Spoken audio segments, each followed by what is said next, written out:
two, 1, 2.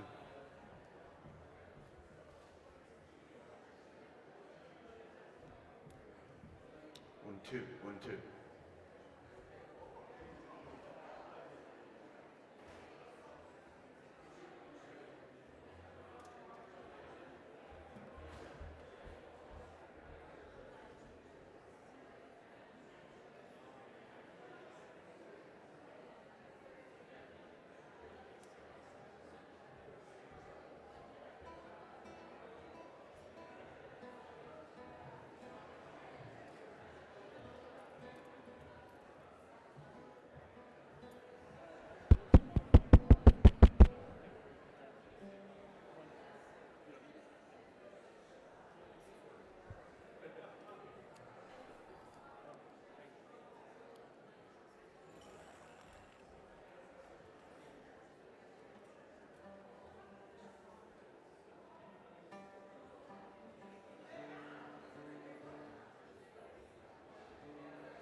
Welcome, everyone.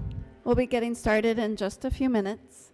If you haven't already silenced your cell phones, please do that. Thank you.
Good afternoon.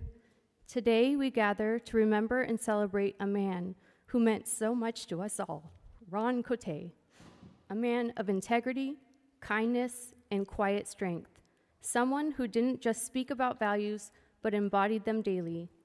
On behalf of our family, I want to welcome each of you and express our heartfelt gratitude for your presence, your support, and the love you've shown during this time.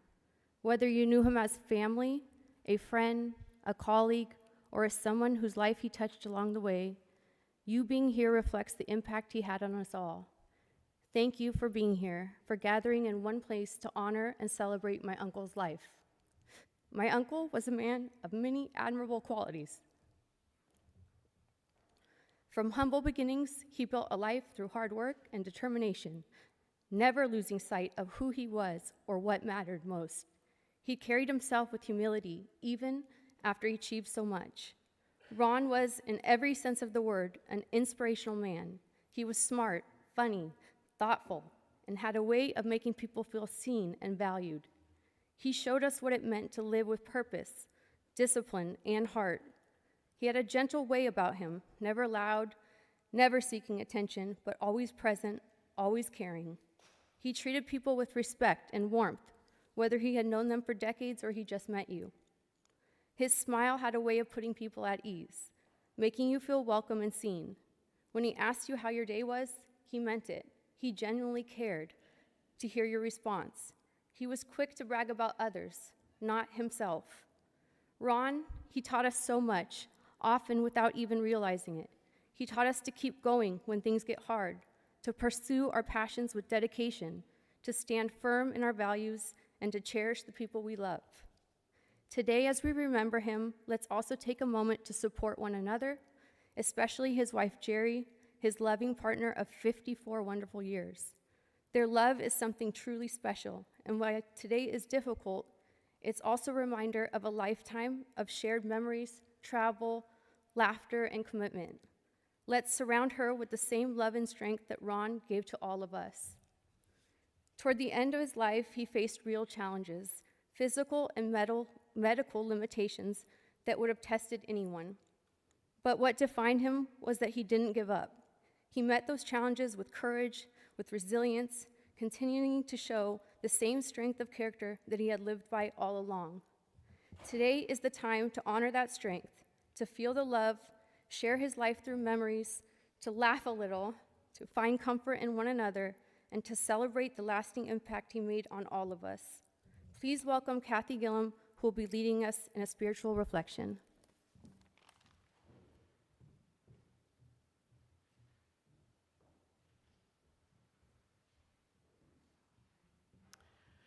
Good afternoon. In addition to being Ron's friend for 43 years, I'm also a member of the St. Mark's Parish, and on behalf of the parish, I'm happy to welcome you to this sacred space this afternoon. We are honored that Jerry and Ron chose this space for this occasion. Jerry asked me to reflect on Ron's spirituality. I've drawn on my own experience with him and also on a few conversations I've recently had to offer a very partial picture of this aspect of our friend. Ron was raised in a Catholic family by very devoted parents of French-Canadian origin, as all the Cotés who are here and on the live stream can easily attest.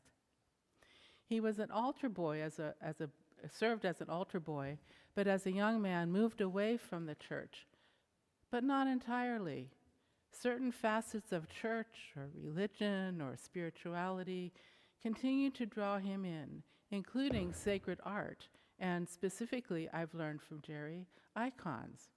You may have noticed coming into the church that we have a current art installation of contemporary icons by Ukrainian-Swedish artist Ludmila Palauska.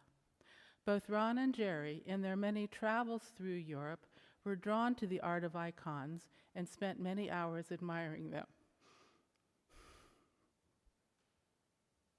As I look at these icons, I can imagine Ron and Jerry stopping in front of a particularly beautiful one, gazing at it for a long time and finding meaning in its beauty. In other words, to my mind, Experiencing art is a kind of spiritual practice. And then there was the Vatican. Ron loved the Vatican. On one trip to Rome, they went to 3 masses in 3 days, including one with the Pope. Jerry wanted to show him her favorite places, the Colosseum, the Forum, but nope, he just wanted to go back to the Vatican. Something about that place, as well as other truly awe-inspiring cathedrals throughout Europe, touched Ron, touched his soul. I recently had a wonderful conversation with Ron's home nurse, Rudy Stolzfuss. Rudy and Ron spent many hours together over the months during which she cared for him.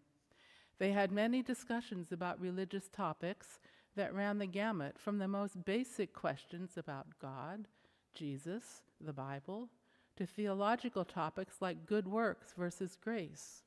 These are heavy-duty theological topics, not for the faint of heart, but they had these kinds of talks. This kind of serious soul-searching, reflections on ultimate questions and study falls right in line with ancient spiritual practices. In Christianity, it's part of Lectio Divina. In the Jewish tradition, it's Torah study and Midrash. In these conversations, certainty may not be forthcoming. It's the questioning and the dialogue that matter. And for Ron, these conversations mattered. My own experiences with Ron can best be summed up in the eloquent phrase our daughter Julia used. She wrote that for her, Ron is an archetype of unconditional friendship. That phrase, unconditional friendship, captures the Ron I knew and loved. And it is not too great a leap in my mind from this to a spiritual concept we talk a lot about around here, which is agape, a Greek word that connotes brotherly and sisterly love, goodwill towards one's fellows, a conscious choice to act for the well-being of others. Ron was open-hearted, deeply hospitable, and caring. I venture to say that all of us here were the recipients of his agape brotherly love, freely given and gratefully received. Amen.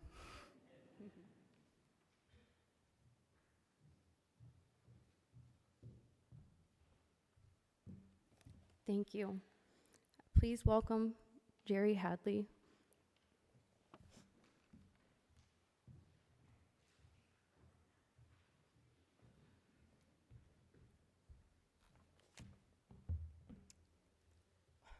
Wow. Oh, this is just magnificent. Wow. Ginger told me to breathe deeply. My coach. Thank you so much for coming to honor my dear Ron. This means the world to me, and I only wish Ron were here with us in person, though I do know he is here in spirit. There are so many friends and family from different facets of Ron's life here today, in person and many more on webcast around the world, Japan, Europe, across the U.S. This is deeply touching and a bit overwhelming. Most of you know that I love to write and do presentations, but this has been by far the hardest of my entire life. Many of you probably don't know that Ron was born in a log cabin in South Dakota before he eventually landed at Stanford 26 years later. He grew up in a tiny town of less than 300 people. He sure came a long way. You can read more about this remarkable journey in the program. Ron and I met at a semiconductor industry party hosted by Rich and Judy Matlick in 1972. Ron and Rich were at Stanford B School, and I worked with Judy at Fairchild. Sadly, we've lost Judy, but Rich is here today, and he's one of our eulogists. I was already at the party when Ron arrived. Our eyes met across a crowded room, a very crowded room, and it was instant recognition for both of us. Literally. He was soon at my side, and he asked me to dance. And we began our dance through life together right from that moment on. He called me the next day, and he invited me to the Sunday night flicks at Stanford Memod. And it was a Japanese film, and a foreign film, and I love foreign films. So he made a lot of points right away there. And then afterwards, he said, why don't we go to the Oasis and have a burger and beer and discuss the film more? And he made a lot more points. And I was hooked. So from that day on, we were a couple.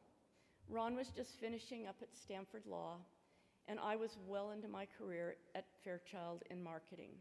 The timing was right. 2 years later, in 1974, we were married at Randy and Kathy Eiler's home in Los Altos Hills, and they're right over there. And we were married under a giant ancient oak tree, and it was just the most beautiful, sunny day. It was magic. One of the best days of our entire lives together, but we had a lot of other good days too. Happily, many people who were at our wedding are here today. At least 6, maybe 8 or 10. I haven't done a total count, but it's pretty amazing. For the next 52 years, we worked hard in Silicon Valley. We played a lot, we loved a lot, and we adventured around the world together. We bought our Palo Alto Forest House in 1975, where we lived for the next 30 years. We loved the area so much that we built a new house on the property in 1991 that was designed by architect Robert Wiley, who became family to us. Sadly, Robert has passed, but it's a comfort to know that Ron and Robert are together once again, laughing and sharing many jokes and stories. Throughout our marriage, Ron and I enjoyed doing so much together, including designing and building houses with Robert. It was a magical process. First, we built the Palo Alto Forest House, then a major remodel to our Menlo House, and then the grand finale was the creation of our beloved Tucker House in Healdsburg. All were truly a joyful process, thanks to having the perfect architect and superb contractors. Over the past couple years, Ron and I have been reflecting, having deep conversation about our lives together, knowing we're in our 80s and we don't know if we'll be around 6 months, a year, or whatever. So we started doing a lot of reflecting, and it was really a valuable time to us, very, very dear. Ron worked in corporate law while I worked in semiconductor marketing, and we both were fortunate that we had careers that enriched our lives. And we also had so much in common and so many shared interests, passions, and values. And we really scored evenly on values. And we just meshed so well in so many, many regards. We were very fortunate. We were also very fortunate that we traveled. We traveled around the world, Bavaria, Italy. We loved to travel with our friends Rod and Helga Bailey, Fairchild, who are here via webcast. We also loved to travel and camp with our VW camper van and fish all over the whole western United States. It was just, we traveled at all different ways and levels, and he was my favorite travel partner in the face of the earth. We also shared a love of the same arts, films, food, wine, and we loved creating a home that we could share with family and friends. We hosted many, many epic dinners and parties over the years. And throughout it all, we liked, respected, nourished, and loved each other deeply. For those of you who know us really well, it's fair to say that both of us were strong and driven, and with perhaps a bit of too much stubbornness and too much willfulness. I have a short story to share. One early morning in Paris in 1969, Ron had just bought a fresh baguette of warm bread. We were walking across a stone bridge over the Seine, and what started out as a minor tiff soon escalated. Ron got so mad he started flailing this baguette around, pounding it on the edge of the bridge, and pieces were flying off all over. And we were exchanging a lot of strong words by then. And by now we'd attracted some onlookers who were just with their mouths kind of hanging open, looking at who's this crazy American couple so early in the morning. And so Ron suddenly looked down and he said, oh my, what happened to my bread? And I looked at him and it was so funny, I started laughing. And then he started laughing. And we never could figure out after that what we were even arguing about. It didn't matter. Anyway, that was one of our epic arguments for two stubborn people.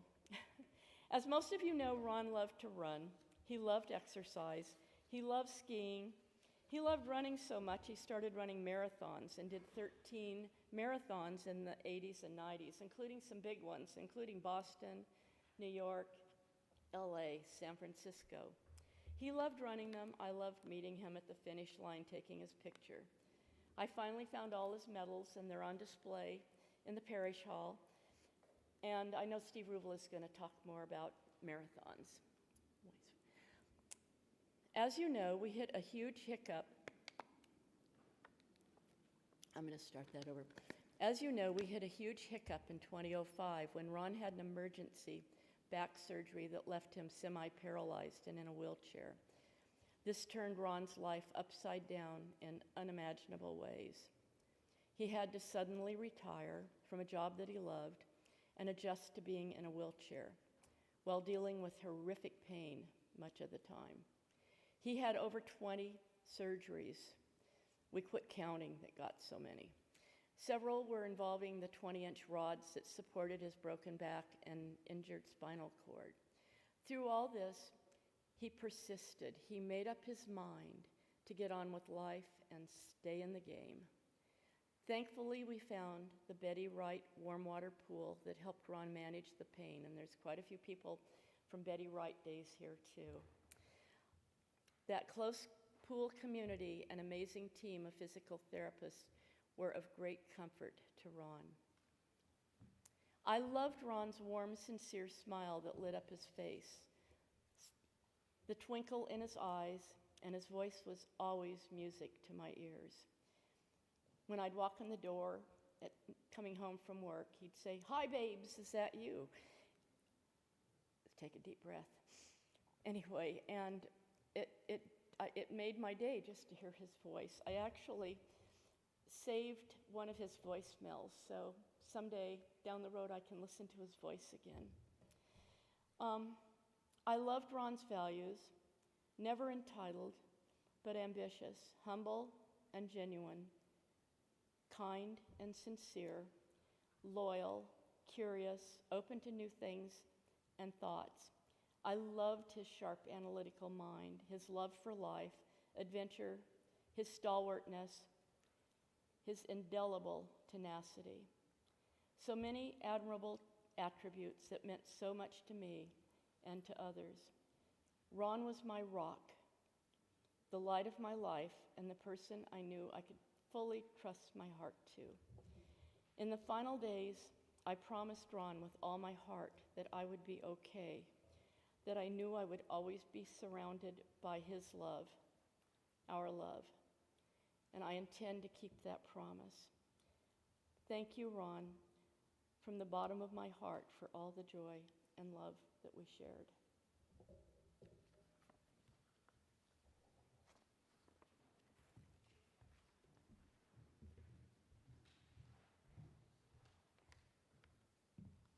Thank you, Jerry. That was beautiful. I would like everybody to welcome Bob Haddock. Come on.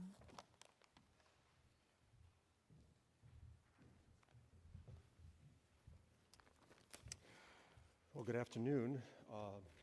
It's an honor for me to be able to tell you some stories about Ron.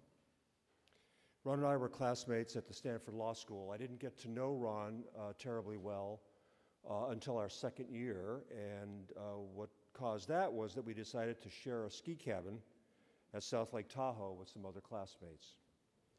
Going to Tahoe with Ron was great, much more fun than school. Those weekends gave us a lot of time to talk and to get to know each other, and it turned out that we really had a lot in common. Both of us were raised in hardworking, devout Roman Catholic families. We were both taught by nuns. We were both altar boys. Neither of us would ever admit that we sneaked a taste of the sacramental wine before Mass. Both of us worked for our fathers. Ron worked for his father on the farm. I worked for my father in his gas station and garage. Both of us commiserated about how hard that work was and how diligent our father was in making sure we really wanted to get a college education someday. Both of us were the first in our families to go to college. And it was like Ron was my doppelganger, my double. He was just like me, except he had a mustache. One day we were skiing at Heavenly Valley on a tree-lined run when one of Ron's skis came off.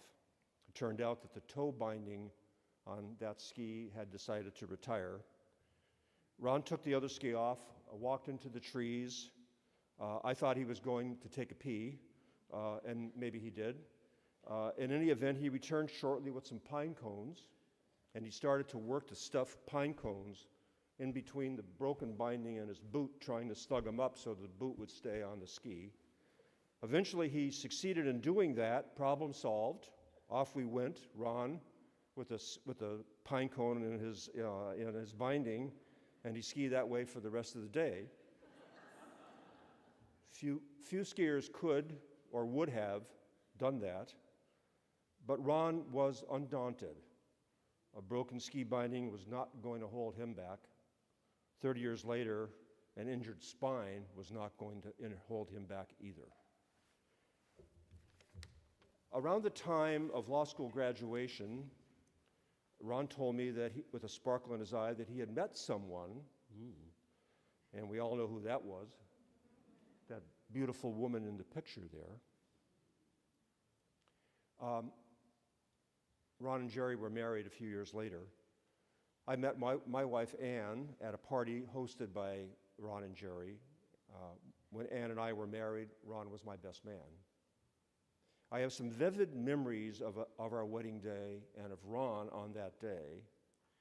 After the church ceremony, we had a reception outdoors, and I remember seeing Ron having a conversation with my mother and my father from Scranton, Pennsylvania. I don't know what Ron was saying to them, but whatever it was, my mother and my father were clearly enjoying talking to Ron. He had a common touch. The officiant at our wedding was Father Hal Sanks, a Jesuit priest who had been one of my high school teachers. Father Sanks went on to become president of the U.S. Jesuit Theology Institute. He was no dummy, that guy. I have a clear memory of Ron and Father Sanks having a lively conversation, laughing and clearly enjoying each other. Ron had many strengths, but I think he was at his best when interacting with people. Ron had a natural ability to make people comfortable, to draw them in, and to charm them. Ordinary people, famous people, brilliant people, didn't make any difference. Ron could be on their wavelength, speak their language, a wonderful quality. A couple of years after we were married, Ann and I moved to Arizona, where we still reside, and children began to arrive. Ron came to visit, and we have terrific photos, and Jerry has terrific photos of our children with Ron. At home when they were toddlers, during summer sailing in San Diego, Thanksgiving at a cabin in the Arizona high country. Our children loved having Ron around. I loved having Ron around too, because there was a lot of repairs to do at the cabin, and Ron seemed to like physical labor, and I didn't hesitate to take advantage of that. Sometime in the last decade or two, Ron and Jerry and Ann and I went to dinner at the Mountain House restaurant up on the skyline.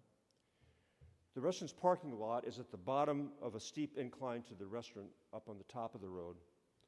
Ron was generally able to navigate elevations, but this was pretty steep, and he needed a little help getting pushed up to dinner. After dinner, we exited the restaurant. Jerry and Ann were chatting about something or other, and I asked Ron if he wanted some help going down the steep decline, and he said, no, I can do it. And he started down. I turned back to see what Jerry and Ann were talking about, and when I looked back, Ron was speeding down the hill. He had lost control of the chair. I started running down the hill after him. Ron got to the bottom of the hill before me. He managed to stop the chair before smashing into the parked cars. I was shaken. I was appalled I had let this happen. Ron was not upset. Ron was laughing. He was hooting, like he had just had the best roller coaster ride of his life. That was Ron. Always a positive attitude, undaunted, even in the tough times. When Ron finally faced some obstacles that he couldn't overcome, Jerry sent an email saying, "Our beautiful Ron is in heaven." Without hesitation, instantaneously, without thinking about it, I wrote back and said, "We are blessed to have had him as our friend." Those are my comments. I would like to read some comments, some remarks that were written by one of our mutual friends and law school classmates, Peter Roseanne, who is not able to be here today. And this is what Peter wrote. Among Ron's many ventures as a friend, his kindness, his selflessness, his ability to listen, Ron's tenacity or perseverance was one of his greatest character strengths. It first became apparent when we started long-distance running together on the track at Angel Field at Stanford. He seemed to have no pain threshold. Once we began entering marathons, he consistently broke 3-hour records for 26 miles compared to the average runner's time of 4 or more hours. Ron also demonstrated this tenacity in searching for the right job in Silicon Valley. After surviving several failed startups, his persistence led to a successful and fulfilling career at Adobe Systems. Most importantly, Ron's tenacity prepared him for his life's longest run, 20 years of surgeries, recoveries, and life in a wheelchair. Even with all the challenges, Ron's tenacity, along with Jerry's unwavering guidance and support, continued to bring joy and fulfillment to them, their family, and their many friends. So says Peter. Thank you very much.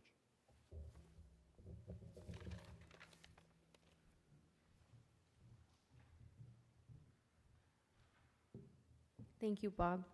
I think we can all visualize Ron in his wheelchair going down that hill. I guess it was another part of his ultimate run or ride. Please welcome Gabrielle Hilberg.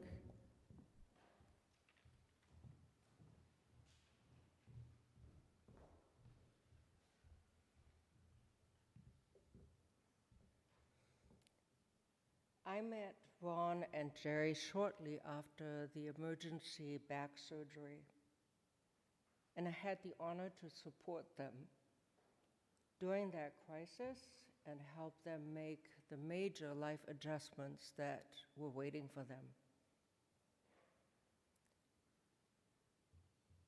Both of them were in their early 60s, and they had to face life-altering changes.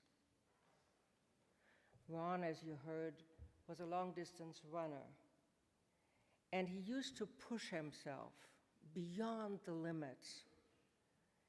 And he used that kind of pushing himself also to achieve life goals in his career and particularly in sports. He had been a firm believer that it was his own inner critic who he had to thank for all his achievements. Now, he was confronted with the fact that when he was exercising in the warm water pool, and he used that same pushing himself, his body, his muscles went into extremely painful spasms. And he was blessed with incredible physical therapists who helped him become present to his body, where he would notice the signs when he was suddenly going beyond his limits. And we all have to learn in life to make peace with ourselves, to accept who we are, and to accept that we have limits. So that was a huge lesson for Ron to learn.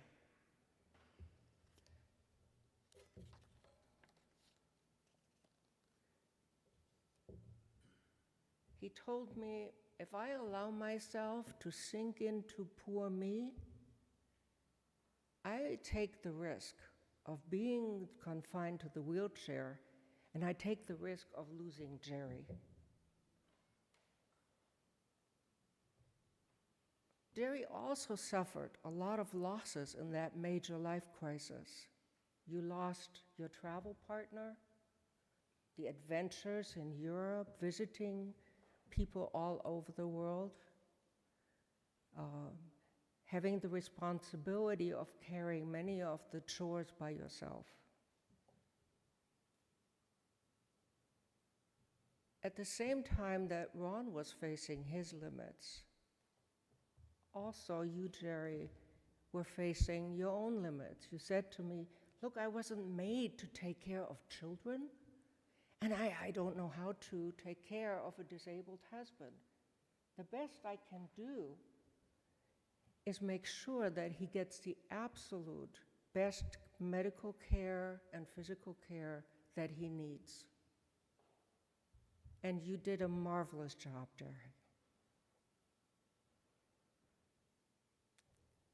When two people face together such life-altering events, it's rare that both of them come out in a positive way. But what you two managed was to grow in that crisis, to find new ways of connecting, and to form a new bond of acceptance of each other, and also finding the joy again in things you could do. In recent days, a young medical doctor in the ICU said to Jerry, I hope to find the kind of love and devotion that the two of you had. We all had the privilege of witnessing their remarkable relationship and how they managed throughout the major life challenges to stay connected and to love each other even deeper. Thank you.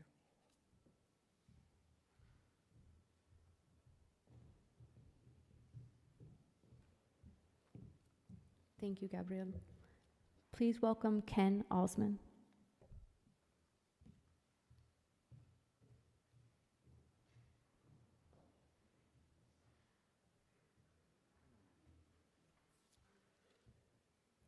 Good afternoon as I hobble up here. A Polish poet in 1957 said, "Youth is a gift of nature, but age is a work of art." And I think we're talking about that today. I swore I was not going to get emotional up here. Sorry about that. What I really want to talk about is my 50-plus years of knowing Ron Coté. I worked in the city of Mountain View as a town planner for 4 years when Bruce Leadstrand, the city attorney, hired Ron as his new assistant in the early 70s. Ron was a recent Stanford graduate, and this was his first real job. And the first time I had to meet this ruggedly handsome movie star-looking, easygoing guy. One of Ron's duties was to advise staff and the Planning Commission on zoning law, so we got to spend a fair amount of time together, working together and getting to know each other. We, of course, frequently found time to take lunch at one of Castro Street's many Chinese restaurants and share several beers with other staff members at Friday night after work parties. We quickly became close friends. I want you to take a look at that picture there. I want to assure you, Ron and me are not trying to do a Simon and Garfunkel impression. That was the 70s. I met his soulmate, Jerry, when Ron proudly took me to meet her at her small apartment. Oh, God, this is tougher than I thought. Anyway, this was the first time I ever saw a Jerry Hadley design interior. Small spaces, meticulously well organized, with a huge eclectic collection of color and things. Paint, artwork, flowers, oil rugs, handmade pottery, cookware, and jars of spice, all put together with love. By the way, does anyone else have the same problem I have trying to say Ron without thinking and saying Ron and Jerry?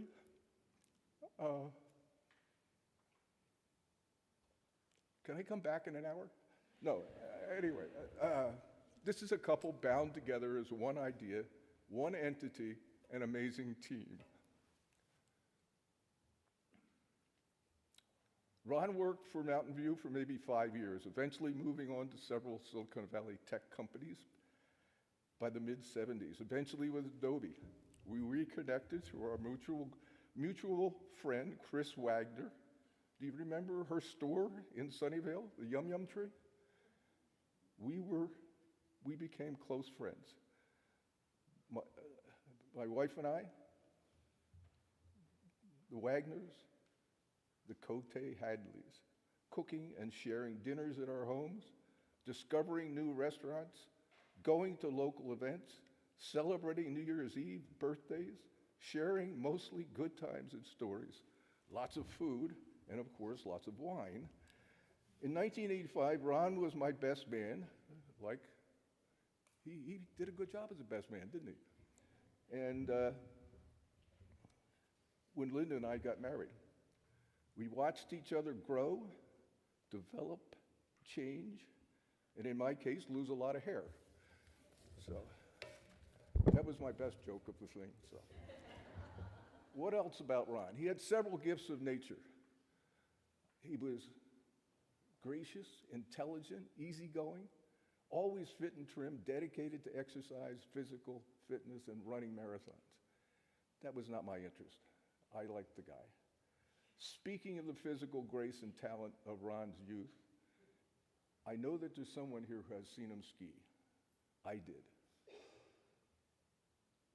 As I recall, a group of us from Mountain View spent a weekend skiing at North Star. Me, I never got too far from the bunny slopes.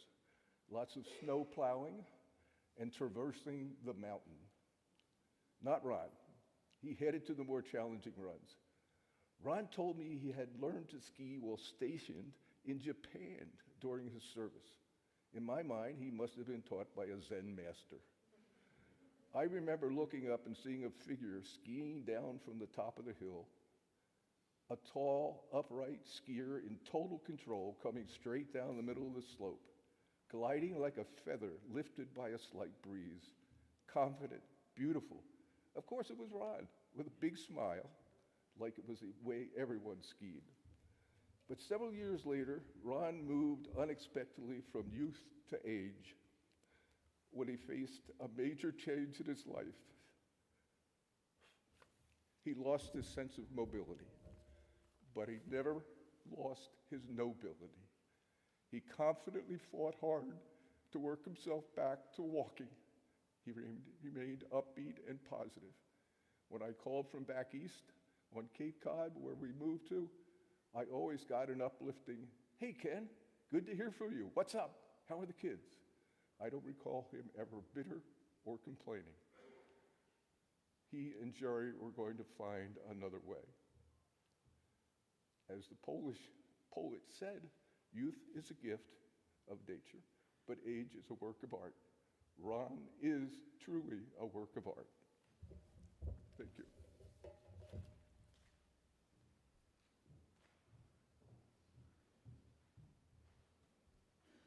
Thank you, Ken, and great picture. I'm not sure if Jerry approved of that necklace that Ron's wearing, but it, oh, okay, so maybe it was approved. All right. Please welcome Sharon Flegel.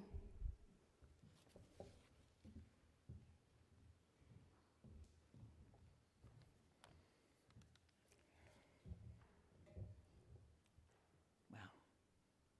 Hello, everyone. I really appreciate Jerry asking me to speak a bit about their relationship.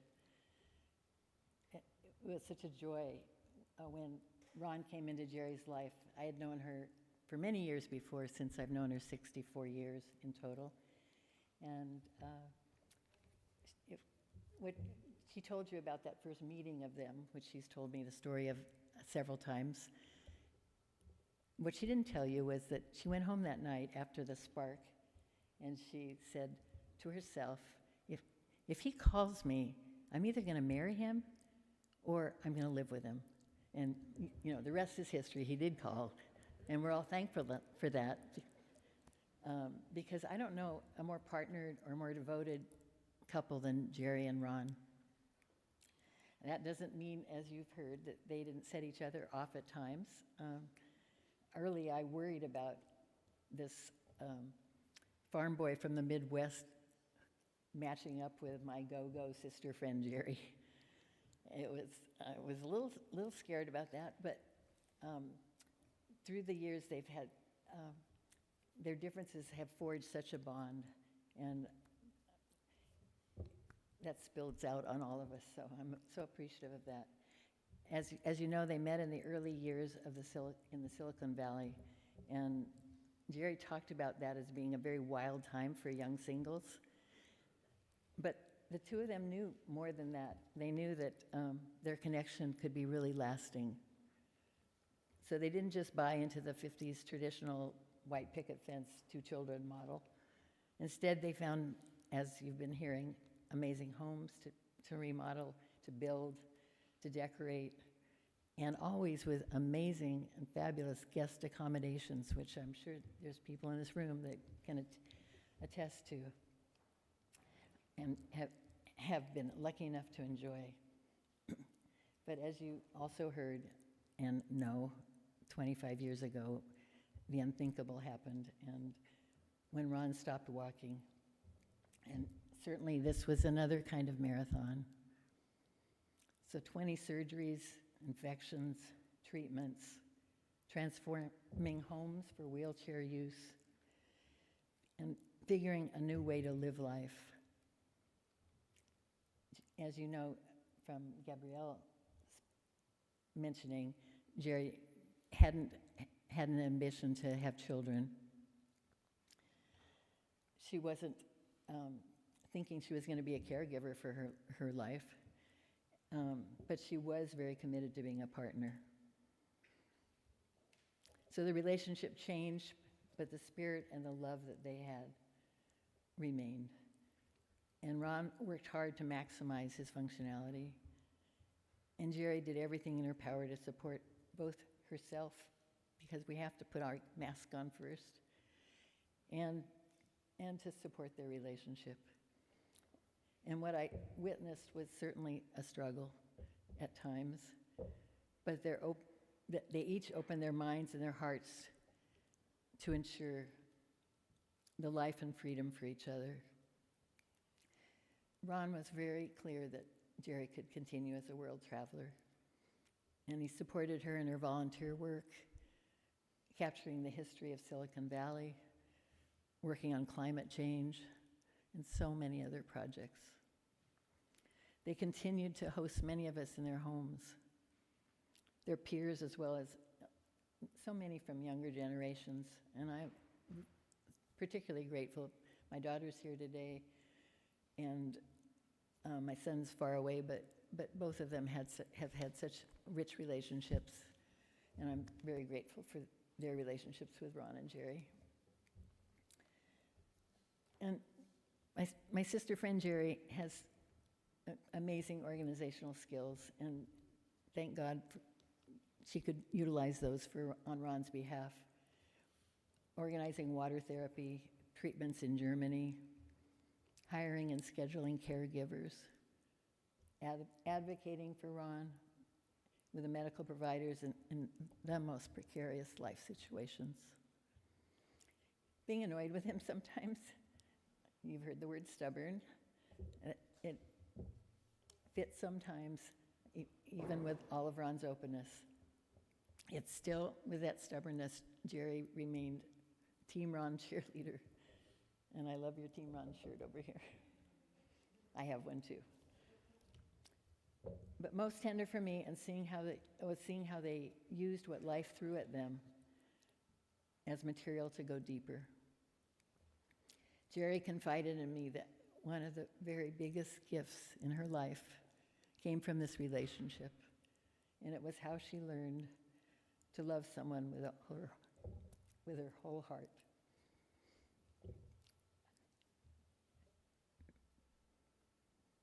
And as they negotiated the last part of Ron's run, they had already taken time for those hard conversations about life and death. They had so many practice runs on that death stuff. So in those final days, this round, the last round, when decisions by the medical team were being asked, they looked right at Jerry. And she didn't waver. She knew Ron's capacity and kept the focus on him, telling the medical team he can make those decisions. Jerry, you were such an amazing support, treasuring and protecting Ron's freedom. Ron and Jerry gave me a glimpse into how to turn life into love. So we give thanks today for Ron. He ran so many races. Thank you, Ron. Thank you, Jerry, for letting me be a witness and sometimes getting to be beside you in this run.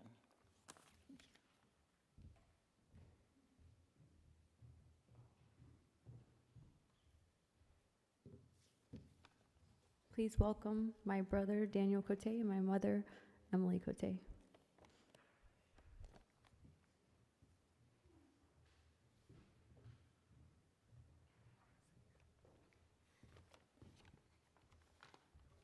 I decided it was better to get him to walk me up than to take me off the floor, in case. I've known Ron since 1979, when I met and married his younger brother, Daryl, who is not up here because he would have gone verklempt like all of the rest of you, and I'm hoping I can make it. In the Coté family tradition, this made me an outlaw, along with the other spouses, Jerry, Bill, and Dennis. But because Ron and I were both in the practice of law, we shared a unique bond, and I was really and legally his sister-in-law. It was really nice to be able, when I was in law school, to have him there to talk to me and help me through it, since I had never known anybody who was an attorney or who had gone to law school, and he was a wonderful, wonderful guide for that. I want to say that each and every member of Ron's extended family is present, in person, by webcast, or in spirit. Speaking for the family, we were incredibly blessed to have him in our lives. Ron was a reliable, steady presence in his family's life. He was the quintessential good son, attentive and loving to his parents, a generous big brother who put his siblings' needs above his own, an uncle who demonstrated to his many nieces, nephews, grandnieces, and nephews how to live a principled, disciplined, and positive life. One example of Ron's endurance and drive happened very shortly after I met him in 1980, when Ron and Daryl were running the San Francisco Marathon together. Jerry and I were there to cheer them on and be there at the finish line. Ron was so focused on achieving his goal of, I think at the time it was a 6.5-minute mile pace, that he didn't allow himself stops for water, which is hard for that long of a race. He ended up completing the run in the planned for time, but landed in the finish line medic tent, severely dehydrated, ashen, muscles cramping uncontrollably, and on IVs. He really looked mostly dead, and it was terrifying to us. But then he flashed that broad smile of pride and delight in his accomplishment. He had persevered, he'd made the time, it was all worth it.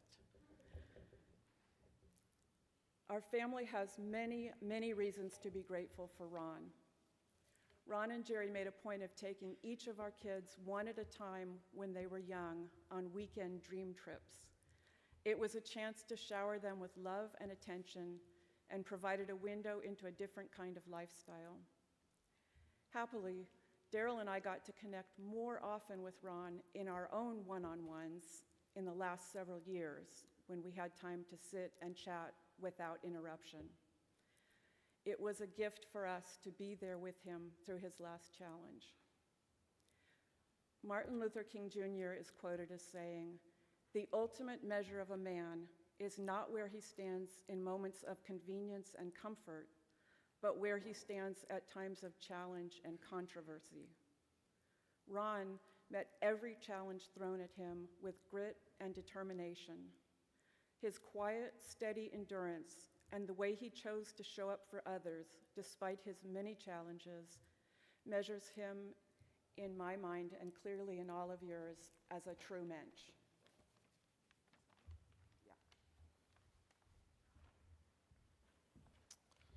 All right, so I wrote a poem for him.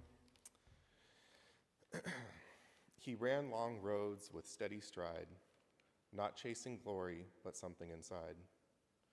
Boston miles, hard-earned and true, spoke of the quiet strength we saw in you.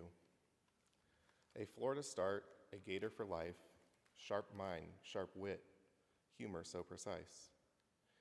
And proudly declared with certainly great, who do we hate? Florida, of course, Florida State. Stanford halls where brilliance grew, though brilliant was a word you never quite knew. Well-spoken, thoughtful, endlessly bright, caring, wisdom, and humor and light.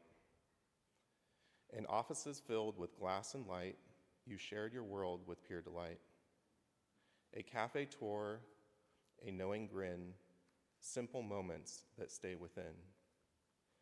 Easters filled with laughter and cheer, egg hunts echoing year after year. And then came dinner, a curious plan, because Ron, of course, was a lamb-loving man. While we eyed our plates with cautious doubt, you'd smile as you carefully pointed it out. It's delicious, you'd say with absolute calm, as we wondered why Easter tasted like a farm. Yet somehow those moments, funny and small, became some of the best memories of all. New flavors, traditions, lessons in disguise, a bigger world seen through your eyes. Weekends special, time set aside, love not spoken, but shown with pride. Support that steadied, presence that stayed, a foundation stronger than words ever made. Determined, kind, both gentle and strong, the type of man who made you belong. Not only accomplished, not only admired, but deeply respected, quietly inspiring. We do not measure a life by its end, but by the love we were lucky to spend. And Ron, your humor, your wisdom, your way lives softly with us every day.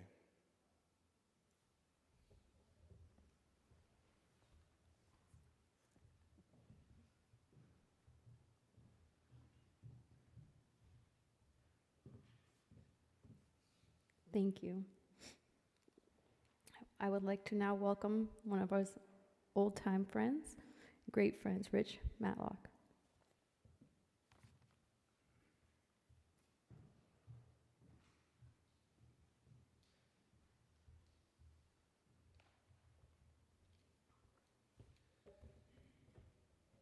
I can't believe how handsome we were.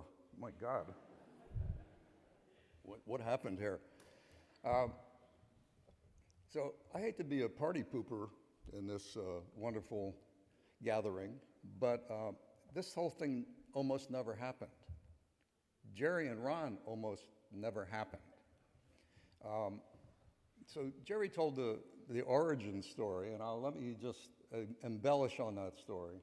So it was in May 1972, and Judy, my wife, and I had hosted a party at our apartment in Mountain View, and Jerry was there and Ron was there, obviously, and they did, in fact, lock eyes across a smoky room, which is our living room, and they obviously, at that point, seemed destined for eternal love.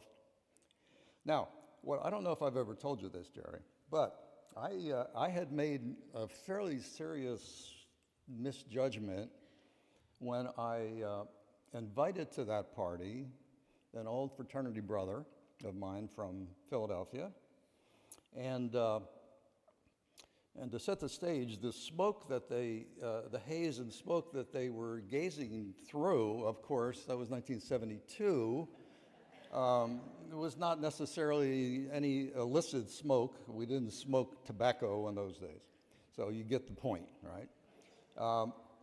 Now, my friend, who I hadn't seen for, let's see, that would have been 7 years, came in, and the complication was that he had become an FBI agent in the interim. And I never forget, I mean, I must have really been in an altered state, because I can remember introducing him. His name was Jerry Whiteman. I would introduce Jerry to everybody in the room and say, "This is Jerry Whiteman, my fraternity brother, and he's an FBI agent, and he's got a gun." Right? And you know, these people are here smoking a joint, right? And I'm saying, and I had like no clue. So the moral of my story is this true story. Moral of my story is Jerry Whiteman chose our friendship over a bust, which he probably should have had. And because of that, there was no delay in Ron's legal career, and Jerry and Ron got to spend time together for the rest of their lives. But it could have gone the other way. That's all I can tell you. It was crazy times in those days. So as stated, I met Ron in 1969, the first day of school. And Randy Eiler's here, so I have to tell this story, Randy. You can verify it or not. But Ron and Randy had gotten together to start forming a study group. But at that time, Stanford had gone to a very quantitative approach to management. You know, we were doing operations management and linear programming and all kinds of weird stuff that, statistics that, if you weren't into that kind of thing, it was going to be maybe difficult. So those two got together, and they figured out very practically that they needed some engineer type to help shore up that technical side, right?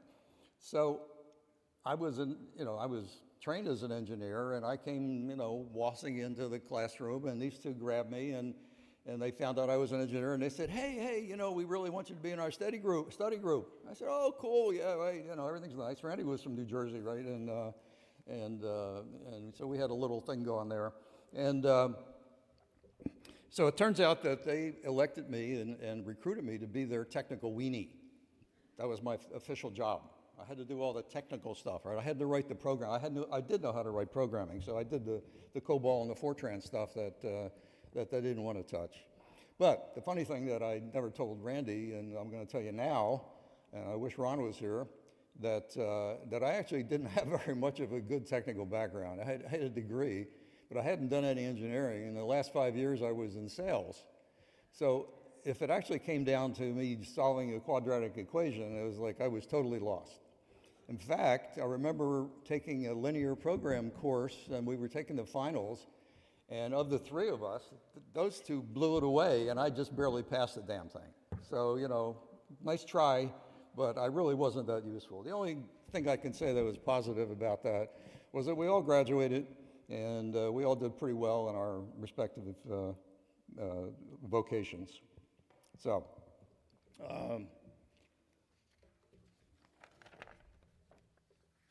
one of the things that I think is apparent that when eulogies are presented, they by nature tend to be somewhat hyperbolic, and they, idealize the person to whom they're directed. And in a very, very rare instances, are the eulogies in fact true? And in this case, I have to say that this is one of those rare times where everything that I hear and know about Ron is actually representative of reality. So obviously he was unbelievably special guy, and we all know that.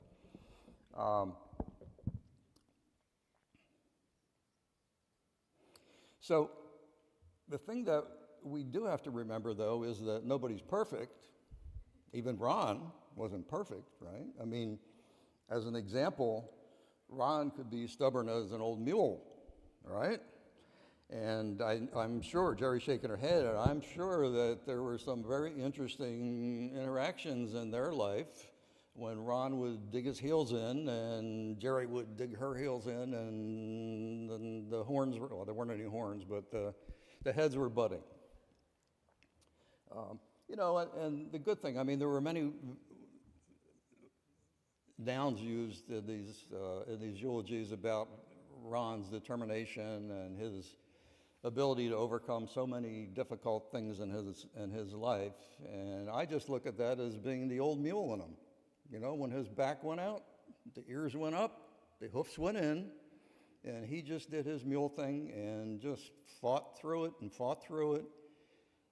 In my experience, never with self-pity, always with a mule-like determination to get through and continue on. And that's obviously an unbelievably rare attribute. And since in eulogies we almost always have to do a quote, I'm going to give you a quote.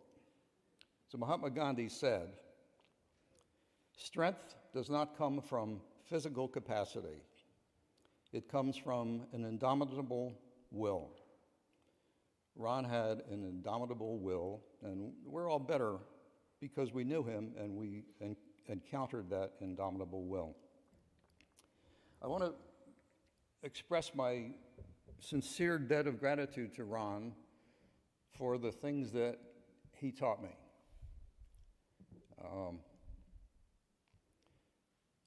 Because of Ron, when I wake up in the morning with the usual old age aches and pains that some of us must still get, right? And I just really want to turn over and shut out the world and go back to bed. I think of Ron and how he would get up every day and face the world, and it inspires me to go on.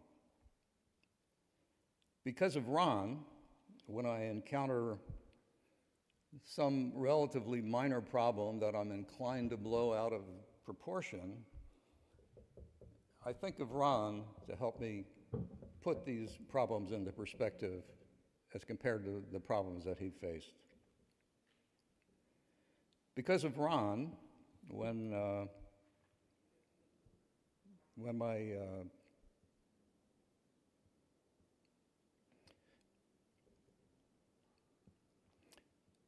my childhood sweetheart and wife of 55 years died, I could have faced that trauma in many ways, but I was inspired to face it with strength and positivity and to avoid self-pity, which is the way Ron operated. And because of Ron, I stand before you today and can say that I am an ever so slightly better person for have known him. So, Ron Coté, Ronnie, you gave us 84 years of joy and 26.2 miles of grit and a lifetime of proof that the spirit has no handicap. For the first time in a long time, you're running free again. And Ron, my dear friend, rest easy knowing you ran a hell of a race. And I will miss you dearly.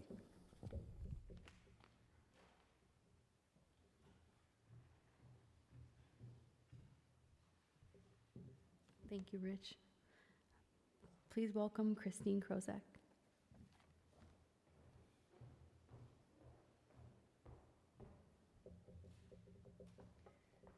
Good afternoon. My husband Phil and I have been friends with Ron and Jerry for going on 50 years. And like them, we are members of the wedding party. Jerry asked me to say a few words about the wedding party. We are the group of friends who attended the wedding of Dick and Kathy Gillum. Dick and Kathy celebrated their 42nd wedding anniversary earlier this week. And they and the rest of the wedding party are all here. Including the bride and groom and the dear friend in whose home the wedding took place, but not counting the minister. There were 11 of us in the room when Dick and Kathy exchanged their vows. It was a lovely ceremony and a very meaningful one. And that day was so utterly magical that after the wedding, I think none of us wanted to let go of the magic. And so, without any planning or discussion, we just started gathering, just the 11 of us who were there at that wedding, and we started calling ourselves the wedding party. We partied and broke bread together, celebrated holidays, and marked important occasions together, more often than not at Ron and Jerry's house.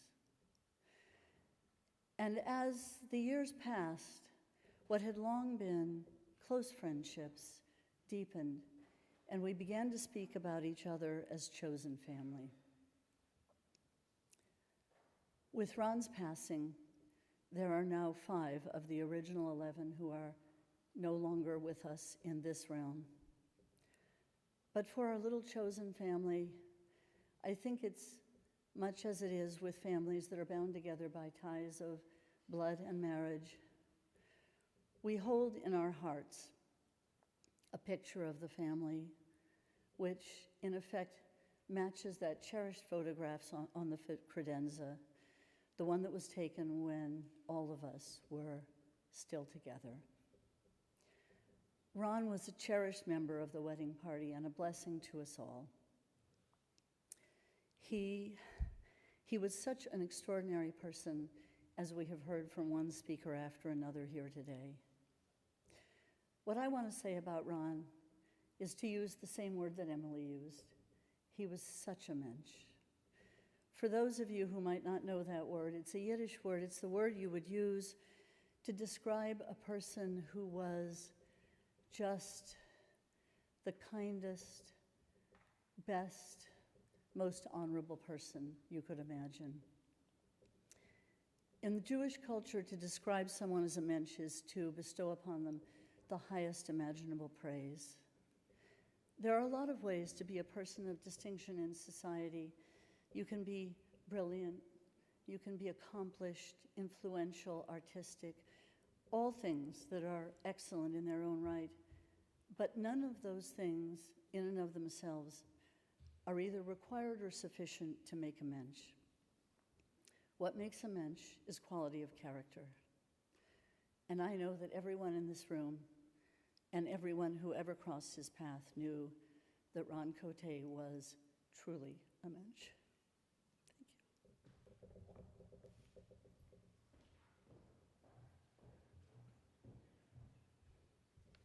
Thank you. Please welcome Jen Morrell.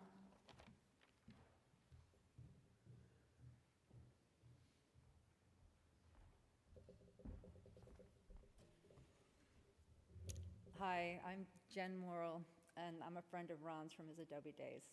And first, Jerry, I'm so profoundly honored to be here to speak. I haven't seen Ron in a long time. It's something I've carried with me, and I have thought about him every day since I heard that he passed. He had a huge impact on my life, really was truly like a father to me in a very difficult time in my life. So I am a friend of Ron from Adobe days. We have a whole Adobe contingent here from the early days. To give you some sense of how early I was, along with Ron, here's a fact sheet. Adobe, cover legal department. We were faxing. This is to my sister, because that's the kind of worker I was, sending personal mail with my company fax. I was a temporary secretary. It was right after the big earthquake of '89. I had just graduated from college. I was lying on my mother's couch. I had a paper route, much like Ron. I think we bonded over that. Didn't get any jobs I applied for, but I did a great job on the typing test, and I got into Adobe Legal Department, which had about 10 people, and I was a part-time secretary, temporary. Sandy, who's here, she asked me to send a hard copy to one of our customers, and I sent a floppy disk because it was hard. So I think, given my talents as an administrative assistant, I think Ron and, this very, just best-in-class group of lawyers, some who are here today, they said, maybe you should be better doing paralegal type work. And so they mentored me, and Ron was such a huge part of my development as an attorney. I'm still an attorney. I'm still a commercial attorney. I had no interest in the law when I graduated. I was actually an English major, but I want to be a writer, not of contracts. And so Ron was somebody that took me aside. Every time there was a contract that I was struggling with, he actually would do a detailed review and redline and help me with the concepts, treat me with utmost respect, and as a teacher and a mentor. And ultimately, he taught me to be creative in my judgment. And really, when I tell people that I've mentored and that have been on my teams, there's no way to really be an attorney like me because you didn't have Ron Coté in your life. I'm so sorry.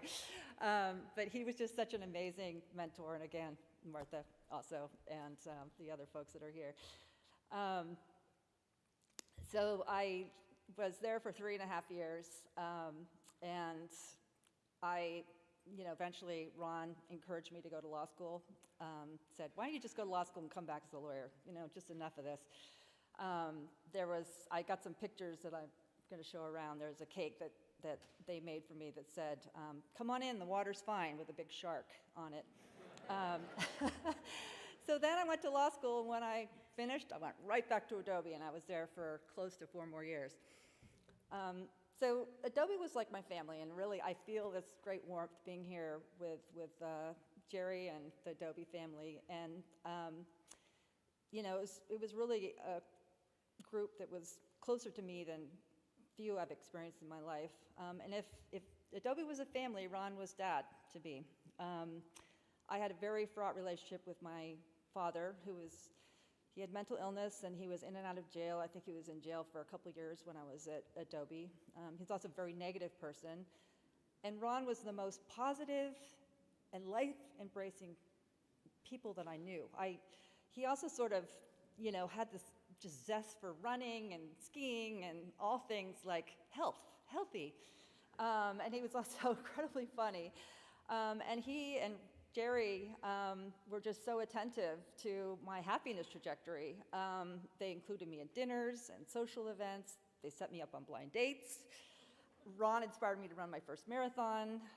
We ran races together. He was always marathon. I was at half marathon.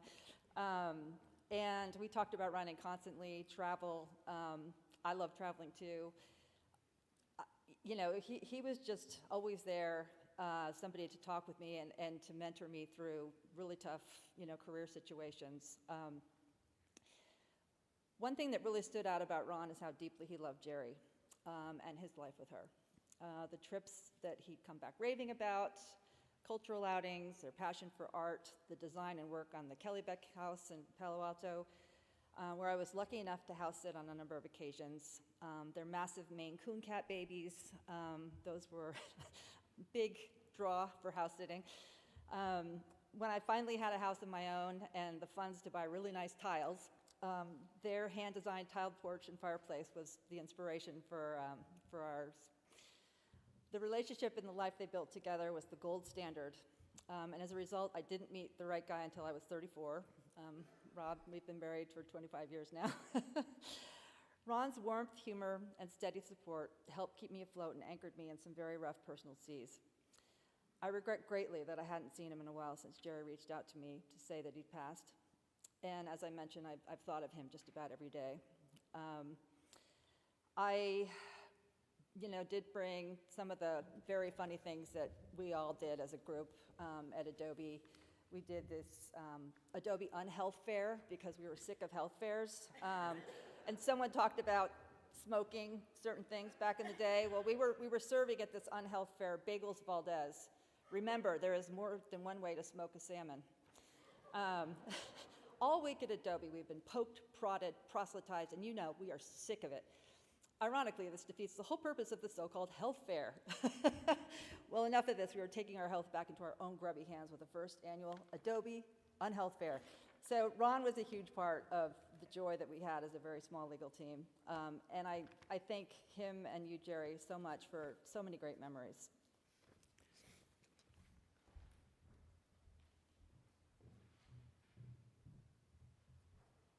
Thank you. Please welcome Dick and Kathy Gillum.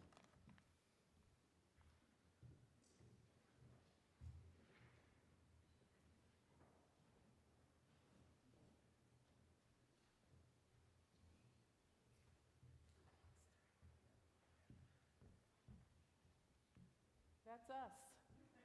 That's us. That was the foursome. So many dinners, so many wonderful occasions that we spent together.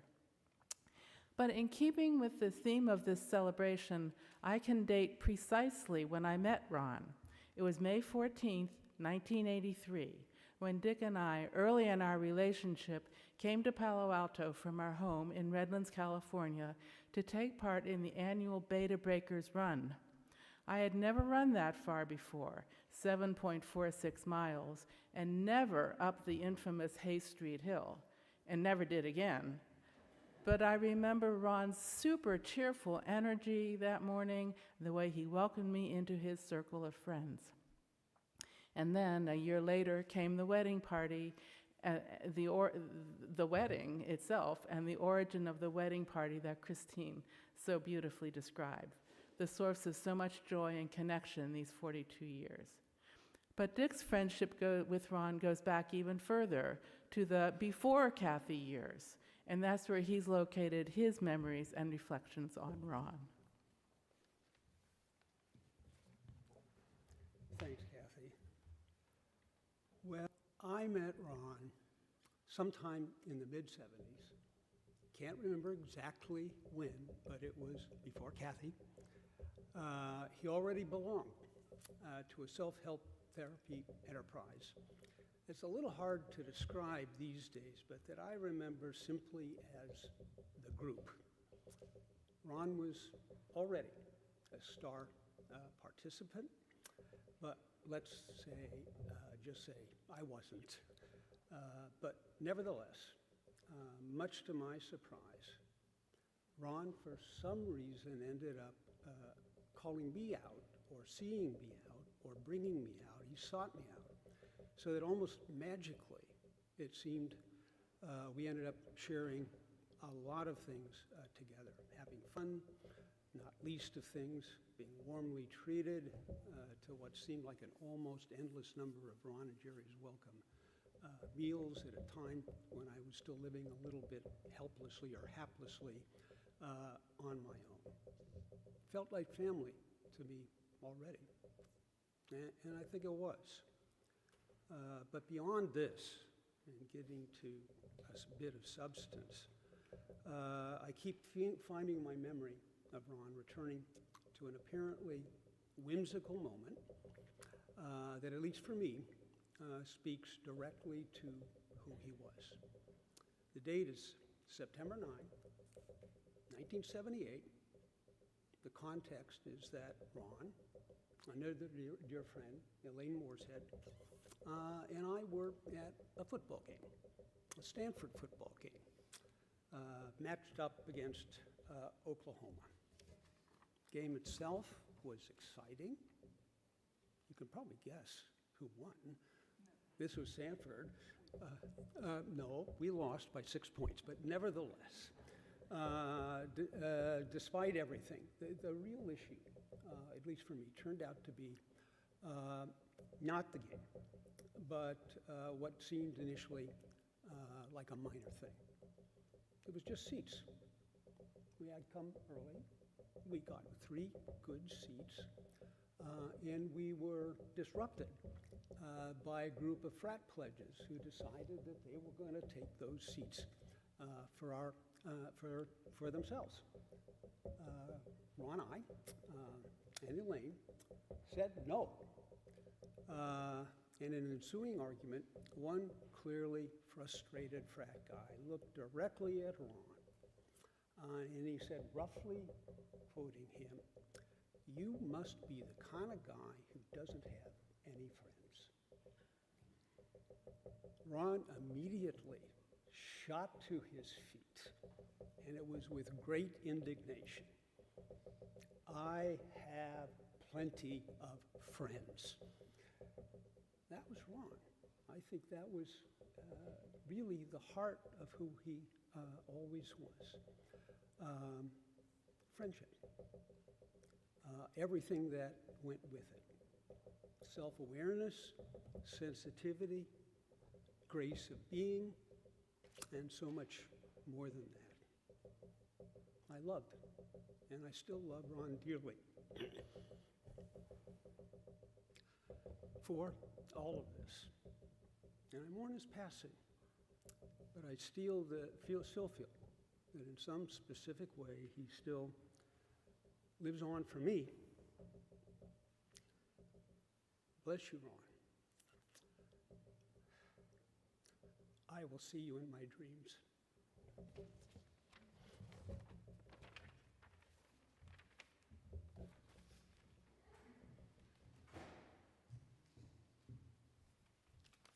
Thank you. Please welcome Morgan Posey.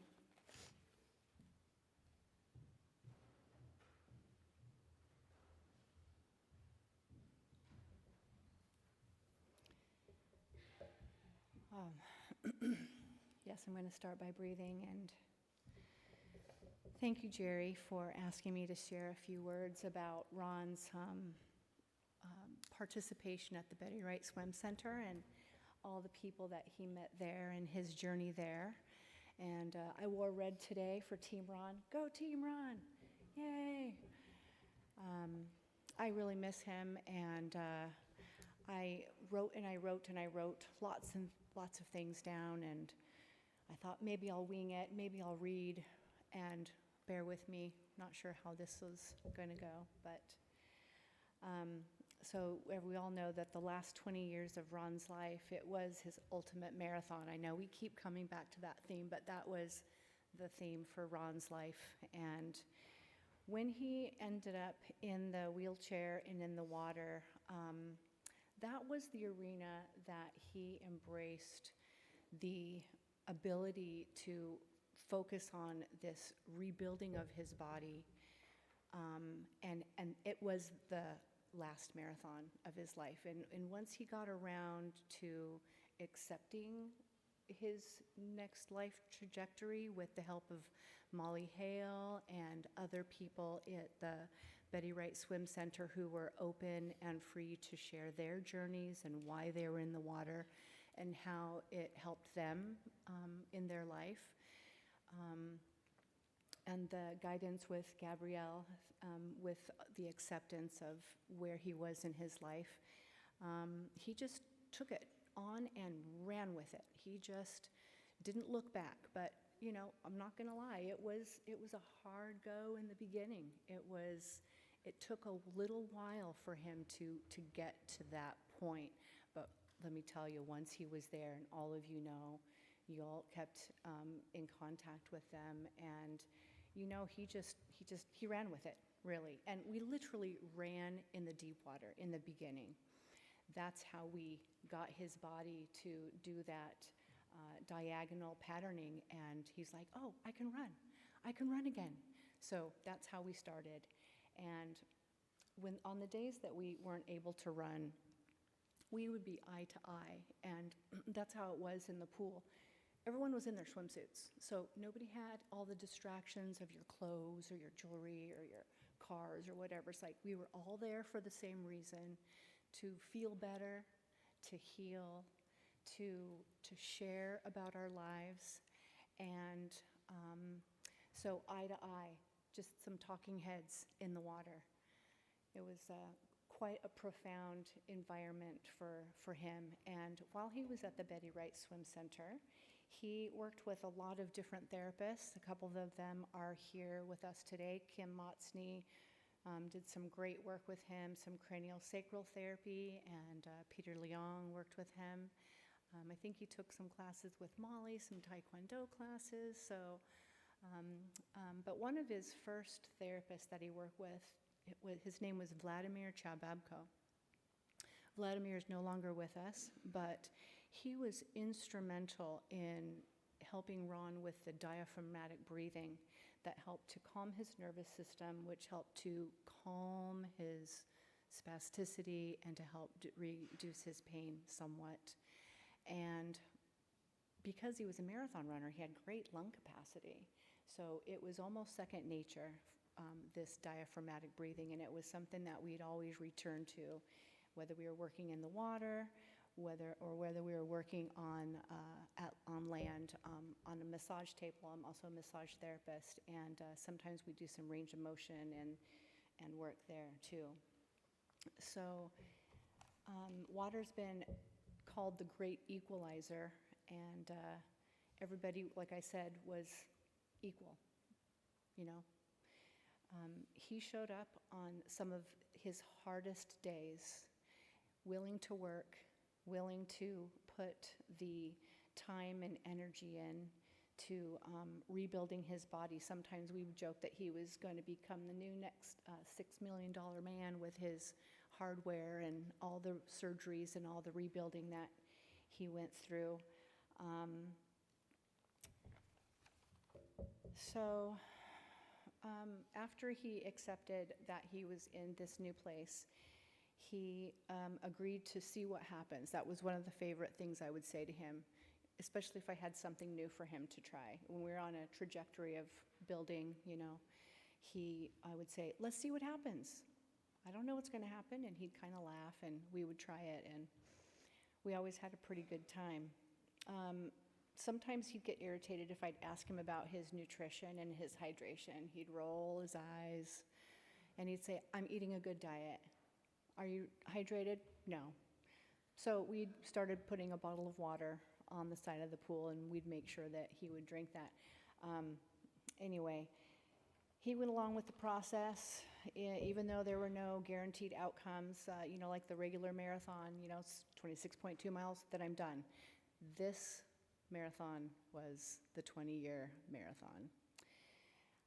I loved seeing him light up when he accomplished something new, a new task, and he used to talk about that runner's high that he'd get after he'd do his marathons, and on days that he would finish up an independent workload, so after the initial time in the pool, he was able to be independent in the pool and work out on his own.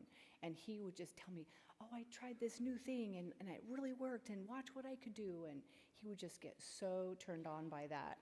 And there's another therapy that he tried. It's called Vasper Systems, and it was here over at Moffett Field. And once he started that Vasper system, it really gave him that runner's high that he was looking for. He felt like an athlete again, and I think that was what he was yearning for, is to feel like an athlete again. And It's all true. All of the things that everyone who came up to speak before me is all true.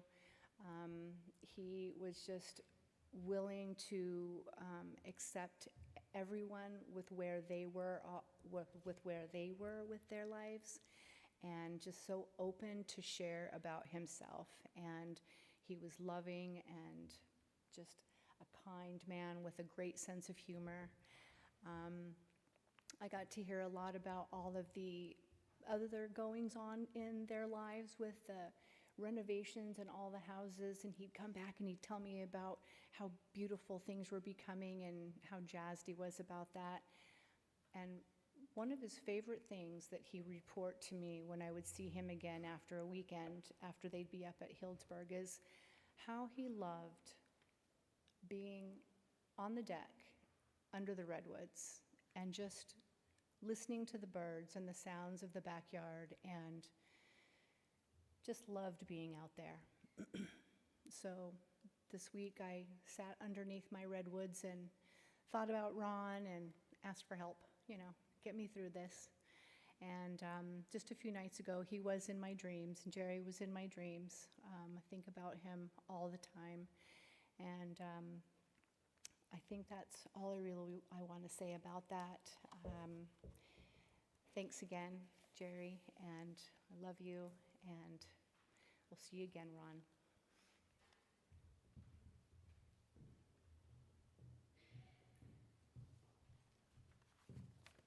Thank you. And for our last leg of the race, for the eulogist, I welcome Steve Ruvalo.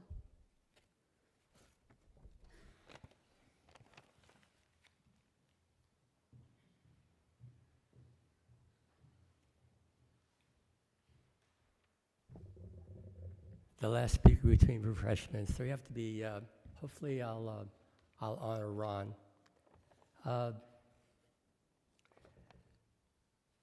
Ron was one of the kindest man I've ever known. I first met Ron around 1982. We were in a marathon, not the 26.2 mile marathon, but we were in a marathon where at our psychiatrist's house, and there were about 20 other people, and we started at noon, and we ended at midnight. So you talk about hitting the wall at some point during the marathon. It's probably more traumatic than running an actual marathon. But Ron, and the reason for group at the time, it was a time of people working on growth and gaining new perspectives. So it was all goodness, all goodness. And Ron and I didn't catch up with each other for a couple of years when we wound up by chance in a running group made up of mutual friends. And Ron was really into his running, as you've heard today, and he was really good at it. He had already run a number of marathons. I know he had run with Darryl. After a while, I was hoping to run a marathon with Ron. So we picked the Avenue of the Giants, located in Garberville, in the heart of the Redwoods. And we did all of our long runs together, where we did it at Rancho, but primarily at Crystal Springs Reservoir. And he was always encouraging. He'd say, Steve, keep at it, you're going to do fine, blah, blah, blah. So on May 1st, 1988, Ron and I completed the marathon, and Ron ran the marathon in 3 hours and 14 minutes. Pretty incredible. Now, on that same course, a few years earlier, Ron broke 3 hours, 2 hours and 59 minutes. And Ron and I had some other memorable runs together. We used to run up in Black Mountain in Healdsburg. We'd run in the Palo Alto wetlands. But there was one run, a couple of runs I want to talk about, and they weren't marathons. But Jerry was out of town. I don't know if by Jerry being out of town, this might have inspired the outcome of this run. But we ran into Baylands in Palo Alto, and when we got back to the house, Ron poured 2 cold glasses of Chardonnay, and that's what we drank before we quickly followed up with 2 cool glasses of water. We wanted to make sure Jerry couldn't see that. So, another time, this is around 2004, we were both taking trips in the West. Francine and I, my wife Francine and I, we were going south-north, and Ron and Jerry were going north-south. But we did wind up meeting in Utah at the famous town called Bluff, and Jerry has lots of stories about Bluff, Utah. So that morning, we went on a run, and it was a private gate going to someone's ranch. And so as we were running, really cruising, Ron spotted a bull. So when the bull first saw us, he walked slowly, and then with a little bit more pace. So Ron said it was time to get out, and we got there before things got out of hand. Two more things about his running. He finished the New York City Marathon a few years back, despite having a very painful blister on mile 15. And knowing Ron, you know he was going to get there to the end. There's nothing going to stop Ron. And Ron, someone mentioned Angel Field. Ron loved to run track. Now, most runners don't like to run track, but this is Ron. So in one of his training sessions at Angel Field, he told me he got into a Zen state, and he ran 12 miles at a 7-minute pace, and he enjoyed it. But that's Ron.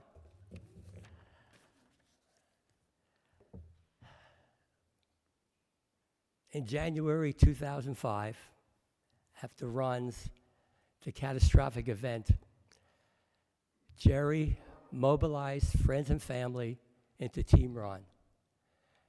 If it wasn't for Jerry, I mean, Ron, it's just amazing. I think Jerry's love and focus, keeping us all going the right direction to help Ron any way we could.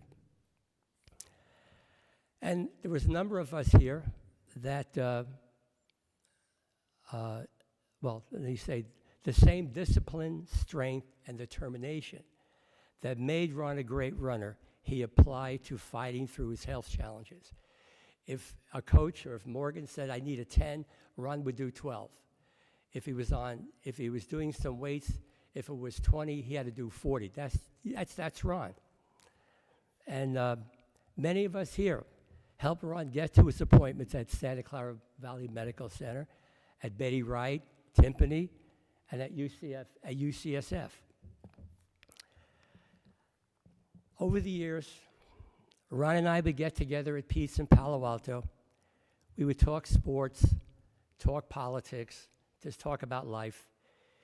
He always asked how my wife Francine was doing, how's your son Paul, how was Julia, always with consideration and caring. Then things got a little bit more complicated, and we weren't going out to Pete's much anymore, and we were going to his house, meeting at his house, having a coffee. And then that got more complicated because at times we would meet him at Stanford. I would meet him at Stanford Hospital. It wasn't quite just going to his house. And then in late January, I called Ron to get together, and he didn't answer his cell phone. So I called Jerry, and she said Ron was in the hospital. You won't be able to see him now because it was contagious, and he wasn't doing very well. I did get to speak to him on the phone, but it was hard to make out what he was saying. And then on Saturday, before his passing, I called Jerry and said, Jerry, could you put your phone next to Ron's ear so I could some way, connect with him? And Jerry said, Ron's not contagious anymore. And if you want to see him, you can come over right now. So I did. When I visited Ron, he was alert and fully present. We reminisced about the many moments we shared over the years. I told him how much our friendship has meant to me and Francine. We held hands. We told each other that we loved one another.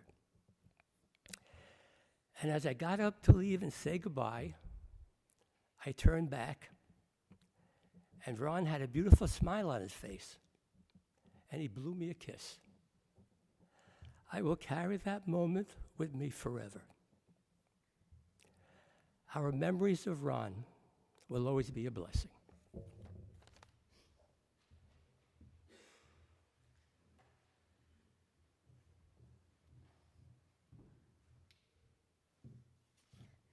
Thank you, Steve.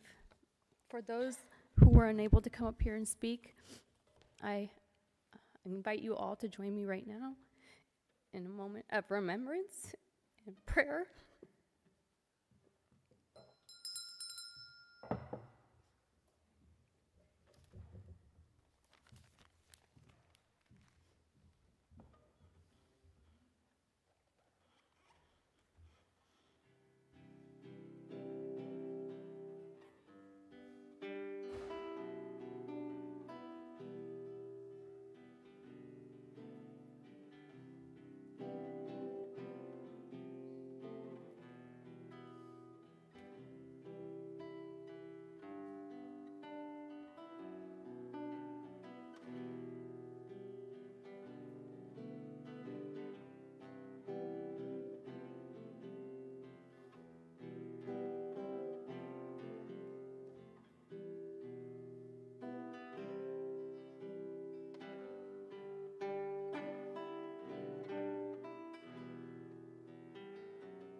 Ron touched us all.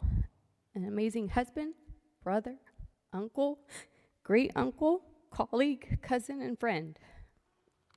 Thank you to all for sharing your sweet stories and memories.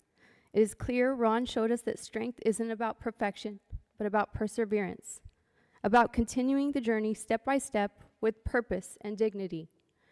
Ron's journey was an ultimate run.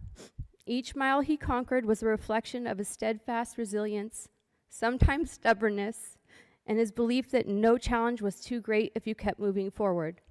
That spirit of putting one foot in front of the other, no matter how tough the road gets, is powerful, something we can all reflect on. While we feel the weight of his absence today, we can also carry forward the gifts he gave us, his examples in life, his lessons, and his love. May we continue to run the race he ran so well, to carry on his honor in the choices we make and in the way we live our lives. Let's choose kindness. Let's live with integrity. Let's show up for one another. That is how his legacy lives on. Go forward with peace in your hearts, with love for those around you, and with the same integrity he showed every day. Let his example remind us to keep going, even when life gets difficult, especially when we face adversity and when we feel overwhelmed. As we come to the end of today's memorial, I want to again thank each and every one of you for being here, for your presence, your stories, your support, and the love you've shared. Thank you all for helping keep his memory alive in the most meaningful way, through love, connection, and togetherness. We will miss him dearly, but we will also remember him with gratitude, with admiration, and yes, with a smile. We invite you to join us for a reception following the service where we can continue to share stories, memories, and celebrate his life together. Thank you all very much, and we hope to see you at the reception at the Parish Hall. Thank you.